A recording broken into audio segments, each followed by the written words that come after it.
എന്തുകൊണ്ടായിരിക്കും വിറളി പിടിച്ച ലീഗ് അടിമകൾ ഇങ്ങനെ ഈ കാലത്ത് പേ പിടിച്ച് നായ്ക്കളെപ്പോലെ ഓടുന്നതെന്ന് ചിന്തിച്ചിട്ടുണ്ടോ? 10 വർഷമായി ഭരണമില്ലാതിരിക്കുന്ന ലീഗ് അവരുടെ ചരിത്രത്തിലെ ഏറ്റവും വലിയ ഒരു പ്രതിസന്ധിയിലൂടെയാണ് ആ പാർട്ടി കടന്നു പോകുന്നത്. വളർന്നു വരുന്ന യുവ നേതാക്കൾ നിറഞ്ഞു കവിഞ്ഞ് പെരുകുന്നു. ഇവർക്കൊന്നും വഴിമാറി കൊടുക്കില്ല എന്ന വാശിയോടെ മരണം വരെ MLA, MP എന്നിവരാകണമെന്ന് വാശിയുള്ള കുറേ കടൽ കിഴവന്മാർ.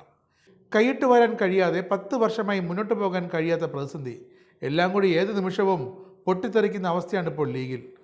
പാണക്കാട് നിന്നും കൊടുക്കുന്ന ഉത്തരവ് തലയും താഴ്ത്തി കേട്ടുനിരുന്ന സമസ്ത വരെ പുറംകാലുകൊണ്ട് ലീഗിനെ തട്ടാൻ തുടങ്ങിയത് ലീഗിൻ്റെ മാനസിക നിലയെ കൂടുതൽ വഷളാക്കുന്നു. ലീഗിനോട് എതിർവാക്ക് ഒരക്ഷരം മിണ്ടാതെ പറയുന്നതെല്ലാം അനുസരിച്ചിരുന്ന സമസ്ത നടന്നുകൊണ്ടിരുന്ന ജാഥ ഫ്ലാഗ് ഓഫിന് തങ്ങൾ വരുന്നില്ല എന്ന് പറഞ്ഞപ്പോൾ വരുന്നില്ലെങ്കിൽ വരണ്ട എന്ന് പറഞ്ഞതാണ് സമസ്ത നേതാക്കൾ. അങ്ങനെ ലീഗിനെ അവർ ചവിട്ടിത്തേച്ചത് രാഷ്ട്രീയ കേരളത്തിന് മറക്കാനാകില്ല.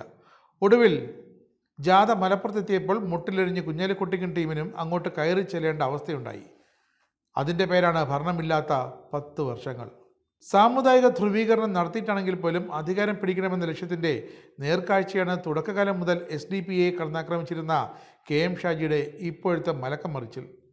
അങ്ങനെ ഓരോ ലീഗ് നേതാക്കൾക്കും, കുഞ്ഞാലിക്കുട്ടിയായാലും തങ്ങളായാലും PMA സലാമായാലും ഓരോരുത്തർക്കും ഓരോ വിഷയത്തിലും മലക്കം മറിച്ചിലുകൾ സംഭവിച്ചുകൊണ്ടിരിക്കുന്നു.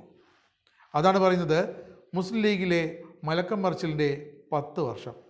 വിറളി പൂണ്ട് നടക്കുന്ന ലീഗിൻ്റെ ആക്രമണ സ്വഭാവം രാഷ്ട്രീയ കേരളം ഇനി കാണാൻ കിടക്കുന്നതേ ഉള്ളൂ. തെരഞ്ഞെടുപ്പ് അടുത്ത് വരികയില്ലേ? എന്തും ചെയ്യും, എന്തും പ്രവർത്തിക്കും, എന്തും പറയും ഇപ്പോൾ ലീഗ് അണികൾ. അതിന് വളവും വെള്ളവുമൊക്കെ നൽകാൻ ലീഗിലെ മുതിർന്ന നേതാക്കളും.